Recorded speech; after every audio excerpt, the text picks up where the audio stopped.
ಸ್ವಾಗತ. ನಾವೀಗ ಮಲೆನಾಡು ರೈತ ಹೋರಾಟ ಸಮಿತಿಯಿಂದ ಈ ಪತ್ರಿಕಾಗೋಷ್ಠಿಯನ್ನು ಕರೆದಿದ್ದೇವೆ. ಈ ಪತ್ರಿಕಾಗೋಷ್ಠಿಯಲ್ಲಿ ನಮ್ಮ ಹೈಕೋರ್ಟಿನ ನ್ಯಾಯವಾದಿಗಳಾದಂಥ ಕುಮಾರಸ್ವಾಮಿಯವರು, ನಮ್ಮ ಸಂಘಟನೆ ಕಾನೂನು ಸಲಹೆಗಾರರು ಅವರಿದ್ದಾರೆ, ಜೊತೆಗೆ ಬರೂರ್ನವರು ಪರಶುರಾಮ್ ಅಂತ ಇದ್ದಾರೆ, ಆಮೇಲೆ ಬಿಳಿಸಿರಿ ಯುವರಾಜ್ ಮಡ್ಸೂರ್ ಅವರಿದ್ದಾರೆ. ಪ್ರಮುಖ ಆಗ್ರಹ ಅಂದರೆ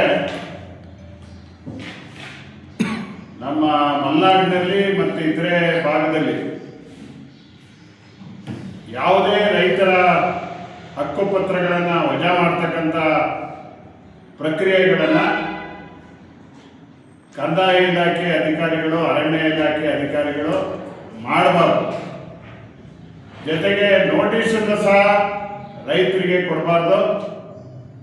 ಮತ್ತು ಕಂದಾಯ ಜಮೀನಿನಲ್ಲಿ ಅರಣ್ಯ ಅಂತ ಹೇಳಿ ಅದನ್ನು ಅರಣ್ಯಕ್ಕೆ ಸೇರಿಸ್ತಕ್ಕಂಥ ಪ್ರಕ್ರಿಯೆಗಳನ್ನು ಯಾವುದನ್ನು ಸಹ ಮಾಡಬಾರ್ದು ಅಂತ ಹೇಳಿ ನಮ್ಮ ಆಗ್ರಹ. ಏನಾದರೂ ಅರಣ್ಯ ಇಲಾಖೆ ಅಧಿಕಾರಿಗಳು, ಕಂದಾಯ ಇಲಾಖೆ ಅಧಿಕಾರಿಗಳು ಈ ಕೆಲಸವನ್ನು ಮಾಡಿದ್ರೆ ಅದು ಸುಪ್ರೀಂ ಕೋರ್ಟಿನ ಆದೇಶದ ಉಲ್ಲಂಘನೆ ಆಗುತ್ತೆ. ಹಲವಾರು ರಾಜ್ಯ ಸರ್ಕಾರ, ಕೇಂದ್ರ ಸರ್ಕಾರದ ಆದೇಶಗಳ ಉಲ್ಲಂಘನೆ ಆಗುತ್ತೆ ಅನ್ನೋದನ್ನ ನಾನು ಹೇಳ್ತಾ ಇದ್ದೇನೆ. 478 ಹಿಂದೆ ಯಾರು ಅರಣ್ಯ ಭೂಮಿ ಸಾಗುವಳಿ ಮಾಡಿದ್ರೆ ಅವರಿಗೆ ಸಣ್ಣ ಹಿಡುವಳಿದಾರರಾದರೆ, ಬಡವರಾದರೆ, ಭೂರಹಿತರಾದರೆ, SC ST ಆದರೆ 3 ಎಕರೆನ ಅವ್ರಿಗೆ ಕೊಡ್ಬೋದು. ಬೇರೆ ಯಾವ್ದಾದ್ರು ಖಾತೆ ಜಮೀನು ಇದ್ರೆ 1 ಎಕರೆ ಇದ್ರೆ 2 ಎಕರೆ ಮಾತ್ರ, ಏನು ಇದ್ದೇ ಇದ್ದವರಿಗೆ 3 ಎಕರೆ ಕೊಡ್ಬೋದು ಅಂತ ಮಾಡಿ 43,000 ಎಕರೆ ಭೂಮಿಯನ್ನು ಕೇಂದ್ರ ಸರ್ಕಾರ ರಾಜ್ಯಕ್ಕೆ ಬಿಡುಗಡೆ ಮಾಡಿದೆ. 1996ರಲ್ಲಿ ರೈತರಿಗೆ ಮಂಜೂರು ಮಾಡೋಕ್ಕೋಸ್ಕರನೇ ಬಿಡುಗಡೆ ಆಗಿದೆ. ಇವೆಲ್ಲ ಇರೋದ್ರಿಂದ ಇವತ್ತು ರೈತರಿಗೆ ಯಾವುದೇ ರೀತಿ ನೋಟಿಸನ್ನು ಅರಣ್ಯ ಇಲಾಖೆ ಕೊಡಬಾರ್ದು, ಕಂದಾಯ ಇಲಾಖೆಯನ್ನು ಕೊಡಬಾರ್ದು. ಅವರ ಹಕ್ಕುಪತ್ರನ ವಜಾ ಮಾಡೋದು ಅಥವಾ ಪಾಣಿಯಲ್ಲಿ ರೈತರ ಜಮೀನನ್ನು ಅರಣ್ಯ ಅಂತ ಮಾಡ್ತಕ್ಕಂಥ ಕೆಲಸವನ್ನು ಮಾಡಬಾರ್ದು. ಆಮೇಲೆ ರಾಜ್ಯ ಸರ್ಕಾರ 3 ಎಕರೆ ಒಳಗಿರೋ ಜಮೀನು ಅರಣ್ಯ ಭೂಮಿಯಲ್ಲಿ ಯಾರಾದ್ರು ಸಾಗುವಳಿ ಮಾಡಿದರೆ ಅವ್ರನ್ನ ತೆರವು ಮಾಡಬಾರ್ದು, ಒಕ್ಕಲೆಬ್ಬಿಸಬಾರ್ದು ಅಂತ ಸರ್ಕಾರ ಆದೇಶ ಮಾಡಿರೋ ಪ್ರತಿ ಇದೆ. ಅದನ್ನು ಸಹ ಉಲ್ಲಂಘನೆ ಮಾಡ್ತಿದ್ದಾರೆ ಅಧಿಕಾರಿಗಳು. ಜೊತೆಗೆ 2005ರ ನಂತರದ ಮಾತ್ರ ಒತ್ತುವರಿ ತೆರವು ಮಾಡೋದಕ್ಕೆ ನಾವು ಕ್ರಮ ತಗೋತೀವಿ ಅಂತ ಹಲವಾರು ಬಾರಿ ಸರ್ಕಾರ, ಅರಣ್ಯ ಮಂತ್ರಿಗಳು ಹೇಳಿದ್ದಾರೆ. ಈಗ 1980, 30-40 ವರ್ಷದ ಹಿಂದೆಲ್ಲ ತೋಟ ಗದ್ದೆ ಮಾಡಿದವರಿಗೂ ಸಹ ಈಗ ಕೇಸ್ ಹಾಕೋದು, ಅವ್ರು ತೆರವು ಮಾಡೋಕ್ಕೆ ನೋಟಿಸ್ ಕೊಡೋಂಥ ಕೆಲಸ ನಡೀತಿದೆ. ಅದಕ್ಕೋಸ್ಕರ ರೈತರಿಗೆ ಕಾನೂನು ಬಾಹಿರ ಕೋರ್ಟ್ ಆದೇಶಗಳಿದ್ದಾಗ, ರಾಜ್ಯ ಸರ್ಕಾರ, ಕೇಂದ್ರ ಸರ್ಕಾರದ ಆದೇಶ ಇದ್ದಾಗ ಯಾವುದೇ ಕಾರಣಕ್ಕೂ ತೆರವು ಮಾಡೋದಕ್ಕೆ, ಒಕ್ಕಲೆಬ್ಸೋದಕ್ಕೆ ಮಾಡಬಾರ್ದು. ಮಾಡಿದ್ರೆ ನಮ್ಮ ಸಂಘಟನೆ ಸುಮ್ಮನೆ ಇರಲ್ಲ. ಅದಕ್ಕೇನು ಮಾಡಬೇಕು ತಕ್ಕ ಶಾಸ್ತಿ ಮಾಡ್ತೀವಿ. ನಮ್ಮ ಶಾಸಕರು ಮತ್ತು ಮಂತ್ರಿಗಳು, ಸಂಸತ್ ಸದಸ್ಯರು ಯಾವ ರೈತರನ್ನು ನಾವು ಒಕ್ಕಲೆಬ್ಸಲ್ಲ ಅಂತ ಎಲೆಕ್ಷನ್ ಟೈಮಲ್ಲಿ ಬಂದಾಗ ಕೆಲವು ಗೊಂದಲ ಟೈಮಲ್ಲಿ ಹೇಳ್ತಾರೆ. ಬರೇ ಒಕ್ಕಲೆಬ್ಸಲ್ಲ ಅನ್ನೋ ಪ್ರಶ್ನೆ ಮಾತ್ರ ಹೇಳಿದ್ರಾಗಲ್ಲ. ಜನರಿಗೆ ಭೂಮಿ ಹಕ್ಕನ್ನು ಮಂಜೂರಾತಿ ಮಾಡಿಕೊಡ್ಬೇಕು, ಹಕ್ಕುಪತ್ರ ಕೊಡಬೇಕು, ಖಾತೆ ಹಾಕಬೇಕು, ಬೋಡಿ ಹಾಕಬೇಕು, ಶಾಶ್ವತವಾಗಿ ಈ ಸಮಸ್ಯೆ ನಿಲ್ಲಿಸಬೇಕು. ಅವರೀಗ ಅರಣ್ಯ ಇಲಾಖೆಯವರು ಹೊಸ ವಿಧಾನ ಮಾಡಿದ್ದಾರೆ. ಅವರು ಒಕ್ಕಲೆಬ್ಸ ತೋಟ ಕಡೆಯಲ್ಲಿಲ್ಲ, ಅಗ ತೋಡಿ ತೋಟ ಬೋರ್ಡ್ ಹಾಕ್ತಾರೆ ಅರಣ್ಯ ಅಂತ. ಇಲ್ಲಿದ್ರೆ ಪಾಣಿಲಿ ತೋಟ ಮಾಡಿರೋದನ್ನು ಅರಣ್ಯ ಅಂತ, ಯಾವುದೋ ಅರಣ್ಯ ಅಂತ ಬಂದ್ಬಿಡ್ತಾರೆ. ಅವಾಗ ಬ್ಯಾಂಕ್ ಲೋನ್ ಸಿಗಲ್ಲ, ಆ ತೋಟ ಯಾರಿಗೂ ಬದಲಾಗೋದಿಲ್ಲ, ಅವ್ರ ಕುಟುಂಬದಲ್ಲಿ ಯಾವುದೇ ಸರ್ಕಾರ ಸೌಲಭ್ಯ ಸಿಗಲ್ಲ. ಈ ಥರ ತಂತ್ರಗಳನ್ನು ಮಾಡ್ತಿದ್ದಾರೆ. ಅದನ್ನು ಮಾಡಿಕೊಡ್ಬೋದು. ನಮ್ಮ ಶಾಸಕರು ರೈತ ಕುಟುಂಬದಿಂದ ಹುಟ್ಟುಬಂದವರಾಗಿದ್ದು 3 ಬಾರಿ ಶಾಸಕರಾಗಿದ್ದಾರೆ. ನಮ್ಮ ಬಂಗಾರಪ್ಪನವ್ರ ಮಗ ಜಿಲ್ಲಾ ಉಸ್ತುವಾರಿ ಸಚಿವರು, ಅವ್ರ ತಂದೆ ಇಡೀ ರಾಜ್ಯಕ್ಕೆ ಭೂಮಿ ಕೊಟ್ಟಿದ್ರು. ಅಂಥವ್ರ ಕುಟುಂಬದಲ್ಲಿದ್ದವರು ಇವತ್ತು ಜಿಲ್ಲೆಯ ರೈತರ ಹಿತ ಕಾಪಾಡೋದ್ರ ಬಗ್ಗೆ ವಿಶೇಷವಾಗಿ ಗಮನ ಹರಿಸಿ ಗಟ್ಟಿ ಧ್ವನಿಯನ್ನು ಒಂದು ವಿಶೇಷ ತನಿಖಾ ದಳವನ್ನು ನೇಮಿಸಿದೆ ರಾಜ್ಯದಲ್ಲಿ. ಅವ್ರ ಕೆಲಸ ಏನಂದ್ರೆ ರಾಜ್ಯದ ಎಲ್ಲ ಅರಣ್ಯ ಭೂಮಿಯಲ್ಲಿ, ಎಲ್ಲ ಭಾಗದಲ್ಲಿ ಜಮೀನನ್ನು ಯಾರು ಸಾಗುವಳಿ ಮಾಡಿದ್ದಾರೆ, ಅವರಿಗೆ ಹಿಂದೆ ಏನಾದ್ರು ಮಂಜೂರಾಗಿದೆಯಾ ಅಥವಾ ಮುಂದೆ ಅವರು ಮಂಜೂರಾತಿಗೆ ಅರ್ಹರ ಇದ್ದಾರಾ, ಅದನ್ನ ಪರಿಗಣಿಸೋಕ್ಕೋಸ್ಕರ ಎಲ್ಲ ಭಾಗದಲ್ಲಿ ಸಂಪೂರ್ಣ ಅರಣ್ಯ ಪ್ರದೇಶವನ್ನು ಸರ್ವೆ ಮಾಡ್ತಕ್ಕಂಥ ಕೆಲಸವನ್ನು ಮಾಡೋದಕ್ಕೆ ಆದೇಶಿಸಿದೆ. ನಮ್ಮ ಜಿಲ್ಲಾ ಮಟ್ಟದಲ್ಲಿ ಜಿಲ್ಲಾಧಿಕಾರಿಗಳೇ ಈ ಸಮಿತಿಗೆ ಅಧ್ಯಕ್ಷರಾಗಿರ್ತಾರೆ. ರಾಜ್ಯದಲ್ಲಿ ಮುಖ್ಯ ಕಾರ್ಯದರ್ಶಿಗಳು ಇದಕ್ಕೆ ಅಧ್ಯಕ್ಷರಾಗಿರ್ತಾರೆ. ಅವರು ಪ್ರತಿ 15 ದಿನಕ್ಕೊಮ್ಮೆ ಸಭೆ ನಡೆಸಿ ಈ ಸರ್ವೆ ಕಾರ್ಯವನ್ನು ಮಾಡಿ ತಿಳಿಸ್ಬೇಕು ಸರ್ಕಾರಕ್ಕೆ ಅನ್ನೋದು ಆಗ್ರಹ ಆಗಿದೆ. ಒಂದು ಸರ್ಕಾರಿ ಆದೇಶ ಇದೆ. ಎರಡನೇದು ಅರಣ್ಯ ಹಕ್ಕು ಕಾಯ್ದೆ. ಮನಮೋಹನ್ ಸಿಂಗ್ ಅವರು ಪ್ರಧಾನಿ ಆದಾಗ 2006-08ರಲ್ಲಿ ಅರಣ್ಯ ಹಕ್ಕು ಕಾಯ್ದೆ ಜಾರಿಗೆ ಬಂತು. ಅದರಲ್ಲಿ ಏನು ಹೇಳಿದೆ, ಸುಪ್ರೀಂ ಕೋರ್ಟ್ ಕಾಯ್ದೆ ಬಗ್ಗೆ ಕೆಲವರು ತಕರಾರು ಹಾಕಿ ಸುಪ್ರೀಂ ಕೋರ್ಟಿಗೆ ಅರ್ಜಿ ಸಲ್ಲಿಸಿದಾಗ ಸುಪ್ರೀಂ ಕೋರ್ಟ್ ಏನು ಹೇಳಿದೆ, ಅರಣ್ಯ ಭೂಮಿ ಸಾಗುವಳಿದಾರರಿಗೆ ನ್ಯಾಯ ಕೊಡಿ,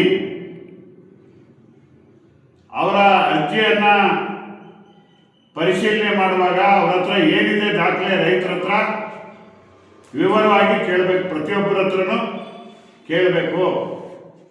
ಆಮೇಲೆ 5,000 10,000 ಅರ್ಜಿಗಳನ್ನ ವಜಾ ಮಾಡಬಾರ್ದು. ಆಮೇಲೆ ರೈತರು ಅನಕ್ಷರಸ್ಥರು ಬಡವರಾಗಿರೋದ್ರಿಂದ ಅವರ ದಾಖಲೆ ಏನ್ ಬೇಕು ಅವ್ರಿಗೆ ಭೂಮಿ ಮಂಜೂರಾತಿ ಮಾಡಿಸ್ಕೊಳ್ಳೋದಕ್ಕೆ ಅದನ್ನ ಅಧಿಕಾರಿಗಳೇ ಹುಡುಕೋದಕ್ಕೆ ಸಹಾಯ ಮಾಡಬೇಕು ಅಂತ ಎಲ್ಲ ತೀರ್ಪು ಕೊಟ್ಟಿದೆ. ಇದು ಒಂದ್ ಕಡೆ ಇದೆ. ನಮ್ಮ ಜಿಲ್ಲೆಯಲ್ಲಿ ಸುಮಾರು 80,000 ಜನ ಅರ್ಜಿ ಕೊಟ್ಟಿದ್ದಾರೆ. ರಾಜ್ಯದಲ್ಲಿ 3 ಲಕ್ಷ ಜನ ಅರ್ಜಿದಾರರು ಇವತ್ತು ಅರ್ಜಿಗಳನ್ನು ಸಲ್ಲಿಸಿದ್ದಾರೆ, ರೈತರು ಸಲ್ಲಿಸಿದ್ದಾರೆ ಭೂಮಿ ಸಕ್ರಮಗೊಳಿಸೋಸ್ಕರ. ಇನ್ನೊಂದು ಸಮಸ್ಯೆ ಏನಿದೆ ಅಂದ್ರೆ, ನಮ್ಮ ಜಿಲ್ಲೆ ಇರ್ಬೋದು, ಅಕ್ಕಪಕ್ಕದ ಜಿಲ್ಲೆಯಲ್ಲಿ ಜಾನುವಾರುಗಳಿಗಾಗಿ ಮೇಯಲಿಕ್ಕೆ ಗೋಮಾಳ, ಹುಲ್ಲು ಬದಿ, ದನಗಳಿಗೆ 30 ಅಂತ ಸುಮಾರು 50, 60, 80 ವರ್ಷದಿಂದ ರೈತರ ಪಾಣಿಯಲ್ಲಿ, ಆಯಾ ಊರಿನ ಪಾಣಿಯಲ್ಲಿ ದಾಖಲೆಯಲ್ಲಿದೆ ಗೋಮಾಳ, ಹುಲ್ಬಲಿ, ದನಗಳಿಗೆ 30. ಈ ಪ್ರದೇಶದಲ್ಲಿ ಜನಕ್ಕೆ, ರೈತರಿಗೆ ಭೂಮಿಯನ್ನು ಸಹ ಮಂಜೂರು ಮಾಡಿದ ಉದಾಹರಣೆಗಳಿದೆ. ಒಂದ್ಸರಿ ಗೋಮಾಳವನ್ನ ಯಾವುದೇ ಕಾರಣಕ್ಕಾಗಿ ಮಂಜೂರು ಮಾಡಬಾರದು ಅಂತ ಹೈಕೋರ್ಟ್ ಆದೇಶ ಕೊಟ್ಟಿತ್ತು ಸೊರಬದ ಒಂದು ಪ್ರಕರಣದಲ್ಲಿ. ಕೊನೆ ಕಾಗೋಡು ತಿಮ್ಮಪ್ಪನವರು ಕಂದಾಯ ಸಚಿವರಾದಾಗ ಜಾನುವಾರುಗಳು ಪ್ರತಿ ಊರಲ್ಲಿ ಎಷ್ಟಿದೆ, ಅವಕ್ಕೆ ಮೇವಕ್ಕೆ ಎಷ್ಟು ಬೇಕು ಜಾಗ, ಅದನ್ನ ಆ ಜಾನುವಾರುಗಳಿಗೆ ಬಿಟ್ಕೊಟ್ಟು ಉಳಿದಿರೋ ಜಾಗ ರೈತರು ಸಾಗುವಳಿ ಮಾಡಿದ್ರೆ ಅದನ್ನು ಮಂಜೂರು ಮಾಡ್ಬೋದು ಅಂತ ಹೇಳಿ ಹೈಕೋರ್ಟ್ನಲ್ಲಿ ಒಂದು ಆದೇಶ ಆಗಾಗೆ ಅವರು ಅಡ್ವೊಕೇಟ್ ಜನರಲ್ ಮೂಲಕ ಪ್ರಯತ್ನ ಮಾಡಿದ್ರು. ಇವತ್ತು ನಮ್ಮ ಜಿಲ್ಲೆಯಲ್ಲಿ ಯಾರನ್ನು ಹೇಳಲಿಲ್ಲ ಕೇಳಿಲ್ಲ, ಪಂಚಾಯಿತಿ, ಸ್ಥಳೀಯ ಸರ್ಕಾರ ಎಲ್ಲರೂ ಗೋಮಾಳ, ಹುಲ್ಬಲಿ, ದನಗಳಿಗೆ 30 ಅರಣ್ಯ ಅಂತ ಮಾಡಬೇಕಂದ್ರೆ ಆ ಊರಿನ ಜನರು ಒಪ್ಪಿಗೆ ಬೇಕು, ಆ ಊರಿನ ಸ್ಥಳೀಯ ಸಂಸ್ಥೆ ಪಂಚಾಯಿತಿಗೆ ಒಪ್ಪಿಗೆ ಬೇಕು. ಈ ಯಾವುದು ಒಪ್ಪಿಗೆ ಪಡೆದೆ ಇವತ್ತು ಸಾವಿರಾರು ಅರಣ್ಯ ಅಂತ ಮಾಡ್ಕೊಂಡು ಈಗ ಅದನ್ನು ಬಿಡಿ ಅಂತ ಹೇಳಿ ನೋಟಿಸ್ ಕೊಡೋ ಕೆಲಸನ ಅರಣ್ಯ ಇಲಾಖೆ ಮಾಡ್ತಾ ಇದೆ. ಜೊತೆಗೆ ಇನ್ನೊಂದು ಸುಪ್ರೀಂ ಕೋರ್ಟ್ ಆದೇಶ ಈಗ ಬಂದಿದೆ.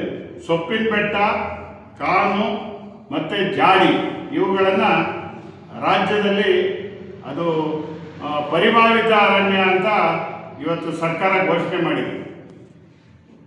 ಸುಪ್ರೀಂ ಕೋರ್ಟ್ ಇಷ್ಟು ಪ್ರಮಾಣದಲ್ಲಿ ಅರಣ್ಯ ಇದೆಯಾ ಅಂತ ಸಂಶಯ ಪಟ್ಟು ಸುಪ್ರೀಂ ಕೋರ್ಟಿನ ಮುಖ್ಯ ನ್ಯಾಯಾಧೀಶರು ಒಂದು ಆದೇಶ ಮಾಡಿದ್ದಾರೆ. ಸೊಪ್ಪಿನ ಬೆಟ್ಟದಲ್ಲಿ ಕಾನು ಅನ್ನೋ ಪ್ರದೇಶದಲ್ಲಿ, ಜಾಡಿ ಅನ್ನೋ ಪ್ರದೇಶದಲ್ಲಿ ನಿಜವಾಗ್ಲೂ ಅರಣ್ಯ ಸ್ವರೂಪ ಇದೆಯೋ ಇಲ್ಲೋ ಅಂತ ಹೇಳಿ ತನಿಖೆ ಮಾಡಿದ್ದಾರೆ. ಪ್ರತಿ ಗ್ರಾಮದಲ್ಲೂ ಈ ತನಿಖೆ ಆಗುತ್ತೆ.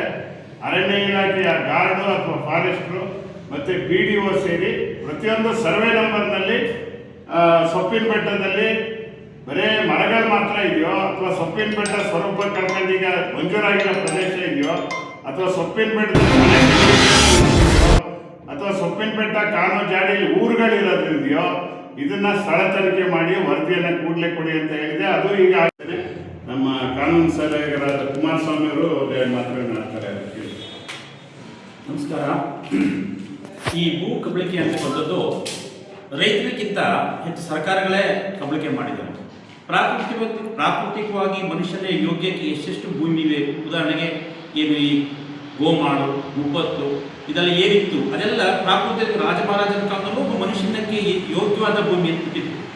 ಇದು ಈ ಅರಣ್ಯ ಇಲಾಖೆಯವರ ಒಂದು ಎಲ್ಲದನ್ನು ಗಾಳಿ ಬೀಸಾಕಿ ಈ ಕಂಡದ್ದೆಲ್ಲದನ್ನು ಡೀಮ್ಡ್ ಫಾರೆಸ್ಟ್ ಅಂತ ಮಾಡ್ಕೊಂಡ್ಬಿಟ್ಟು ಯಾವುದೇ ರೈತರ ಗಮನಕ್ಕಿಲ್ಲ, ಊರಿನ ಗಮನಕ್ಕಿಲ್ಲ, ಸ್ಥಳೀಯ ಸರ್ಕಾರಗಳ ಗಮನಕ್ಕಿಲ್ಲದೇನೆ ಇವರು ದುಂಡಾವರ್ತನೆ ಮಾಡಿ ಅದನ್ನು ಫಾರೆಸ್ಟ್ ಅಂತ ಮಾಡ್ಕೊಂಡಿದ್ದಾರೆ.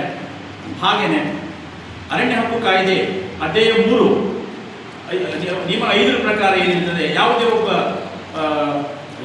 ರೈತ ಅರ್ಜಿ ಕೊಟ್ಟಾಗ ಆ ಅರ್ಜಿ ಇತ್ಯರ್ಥವಾಗುವವರೆಗೆ ಫೈನಲ್ ಕೋರ್ಟ್ನ ಆದೇಶ ಬರುವವರೆಗೂ ಕೂಡ ಯಾವುದೇ ಒಕ್ಕಲೆಬ್ಬಿಸುವ ಕಾರ್ಯ ಮಾಡಬಾರ್ದು ಅಂತಿದ್ರು ಕೂಡ ಈ ಇಂಥ ಎಲ್ಲ ಕಾನೂನುಗಳನ್ನು ದುಡ್ಡಾವರ್ತನೆ ಮಾಡ್ತಾರೆ. ದಯವಿಟ್ಟು ಇದು ರೈತರ ವಿರುದ್ಧವಾಗಿ ಇದನ್ನೆಲ್ಲ ಮಾಡಬಾರ್ದು. ಸುಪ್ರೀಂ ಕೋರ್ಟ್ನ ಆದೇಶ ಸ್ಪಷ್ಟವಾಗಿದೆ, ಆದೇಶ ಪಾಲನೆ ಆಗಬೇಕು. ಸ್ಥಳೀಯ ಸರ್ಕಾರಗಳು, ರಾಜ್ಯ ಸರ್ಕಾರಗಳು ಕೂಡಲೇ ರೈತರ ಸಮಸ್ಯೆಗಳನ್ನು ಬಗೆಹರಿಸುವಂಥ ಕೆಲಸ ಆಗಬೇಕು. ಆಲ್ರೆಡಿ ಮತ್ತೆ ಸಂಸದರು ಮತ್ತು ನಮ್ಮ ಜಿಲ್ಲಾ ಉಸ್ತುವಾರಿ ಸಚಿವರು ಕೂಡ ಮನವಿ ಮಾಡಿ ಹೇಳಿದ್ದಾರೆ, ಯಾವುದೇ ರೈತರಿಗೆ ತೊಂದರೆ ಕೊಡಬಾರ್ದು ಅಂತ ಹೇಳಿದ್ರು ಕೂಡ ಈ ಫಾರೆಸ್ಟ್ ಇಲಾಖೆಯವರು ಒಂದು ರೀತಿಯ ಏಕಪ್ರಭುತ್ವವನ್ನು ಸಾಧನೆ ಮಾಡಿ ರೈತರಿಗೆ ತೊಂದರೆ ಕೊಡುವಂಥ ಕೆಲಸ ಮಾಡ್ತಾರೆ. ಇನ್ನು ಮುಂದಿನ ದಿನಗಳಲ್ಲಿ ಆಗ್ಬೋದು. ಈ ರೀತಿಯಾದ ಮತ್ತೆ ನಮ್ಮ ಸಂಘಟನೆಯಿಂದ ಉಗ್ರವಾದ ಹೋರಾಟಗಳು ಮುಂದಿನ ದಿನಗಳಲ್ಲಿ ಆಗ್ತವೆ.